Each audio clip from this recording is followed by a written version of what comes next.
Hello दोस्तों, आज की क्लास में आपका स्वागत है।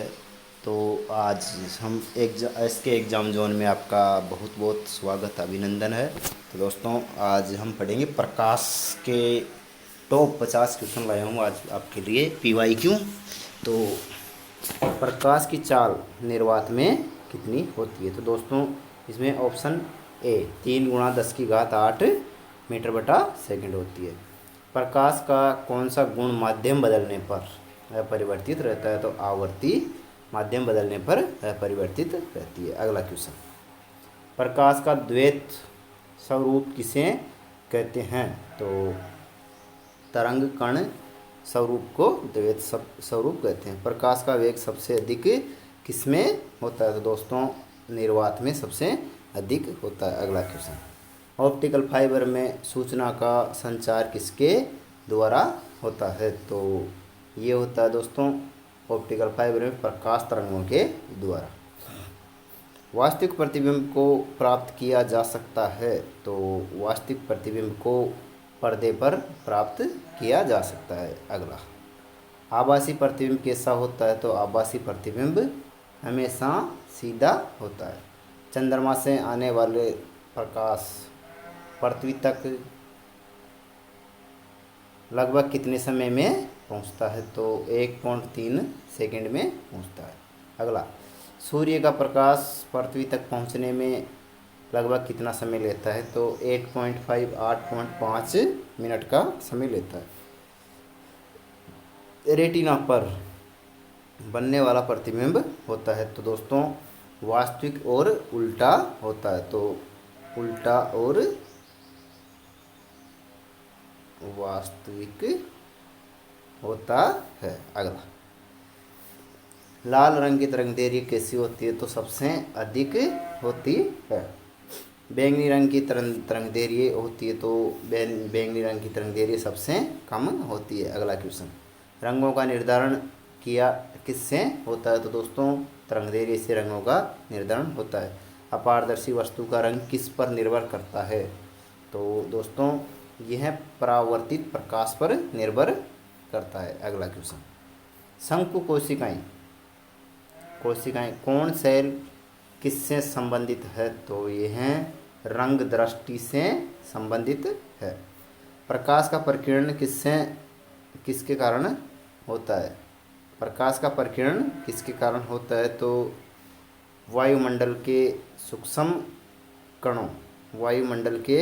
सूक्ष्म कणों के कारण होता है। अगला क्वेश्चन, प्रकाश संश्लेषण में ऊर्जा का रूपांतरण होता है? तो प्रकाश संश्लेषण में रासायनिक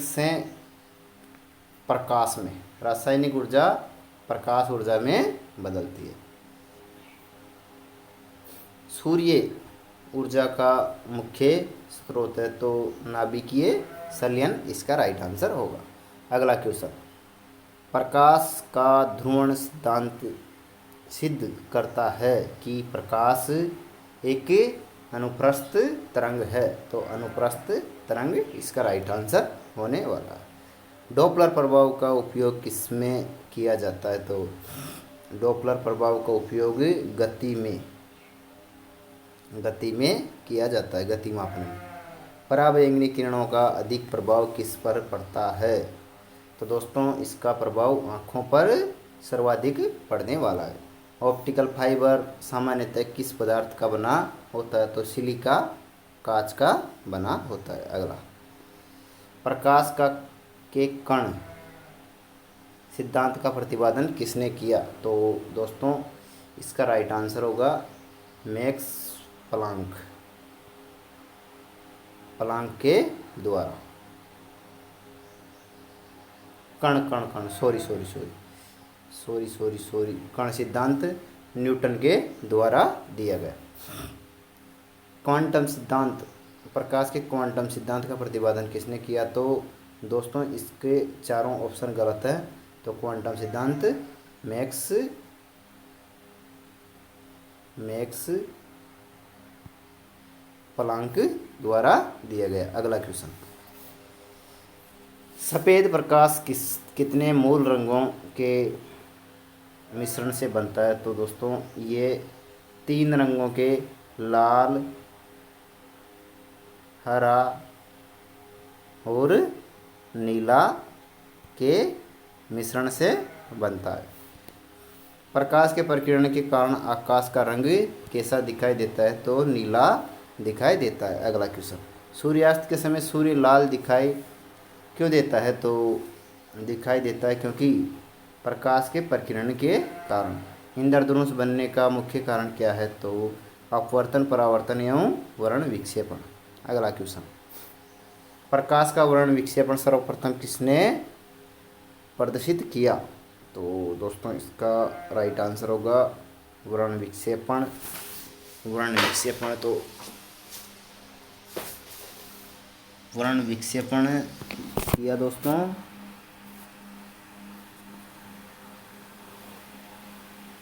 प्रकाश का वर्ण विक्षेपण, इसमें दोस्तों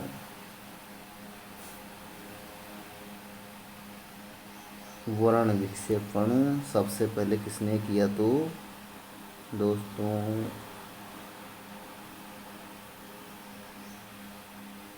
इसमें होगा दोस्तों आइंस्टीन।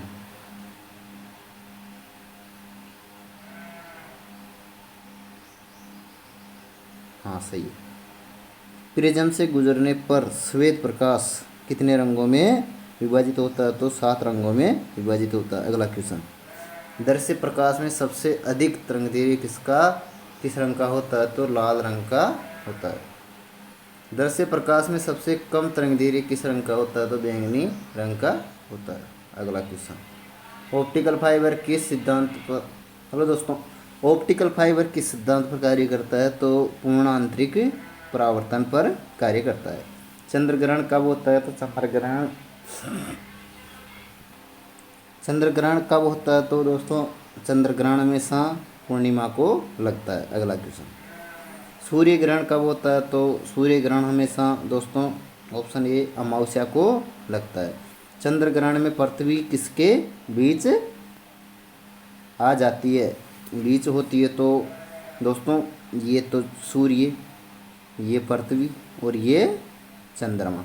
तो सूर्य की पड़ने वाली किरणें पृथ्वी रोक लेती है, तो ये प्रकाश यहाँ तक नहीं पहुँच पाता है, इसलिए ये option number A is right answer. अगला क्वेश्चन, सूर्य ग्रहण में चंद्रमा किसके बीच होता है? तो चंद्रमा किसके बीच होता है? तो सूर्य और पृथ्वी के बीच में होता है। स्पष्ट दृष्टि की न्यूनतम दूरी कितनी मानी जाती है? तो दोस्तों ऑप्शन नंबर सी 25 सेमी मानी जाती है। ध्रुवण सिद्ध करता है कि प्रकाश एक अनुप्रस्थ तरंग है। हरे पत्ते लाल प्रकाश में कैसे दिखाई देंगे? तो दोस्तों इसका राइट आंसर ब्लैक दिखाई देंगे, काले।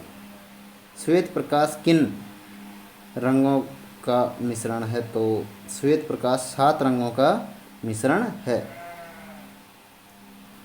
यदि वायुमंडल न हो तो आकाश कैसा दिखाई देगा? तो दोस्तों ऑप्शन नंबर सी काला दिखाई देने वाला है।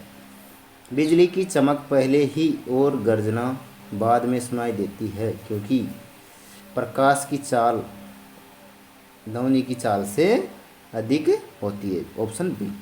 प्रकाश की चाल सबसे कम किस माध्यम में होती है? तो हीरा में सबसे कम होती है। Option number C is right answer. रंग दृष्टि किस कोशिकाओं के कारण होती है? तो शंकु कोशिका के कारण होती है। अगला, प्रकाश का कण क्या कहलाता है? तो दोस्तों प्रकाश का कण ऑप्शन नंबर सी फोटोन कहलाता है। प्रकाश के क्वांटम सिद्धांत का प्रतिपादन किसने किया? तो प्रकाश के क्वांटम सिद्धांत का प्रतिपादन किया मैक्स प्लांक ने किया। डॉपलर प्रभाव का उपयोग किसमें किया जाता है? तो गति मापन में। दोस्तों ये 2 बार आ गया, सॉरी इसके लिए। अवरक्त किरणों का उपयोग मुख्यतः किसमें होता है, किया जाता है? तो अवरक्त किरणों का प्रयोग रेडियो तरंगों में किया जाता है।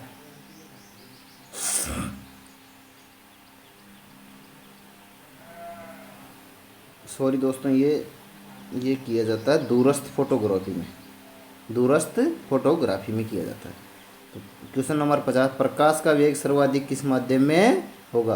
तो प्रकाश का वेग सर्वाधिक निर्वात में होता है। तो दोस्तों आज के लिए यहीं तक, तो धन्यवाद जब तक के लिए, अगले क्लास में मिलते हैं। तो दोस्तों अच्छे से पढ़ के जाए।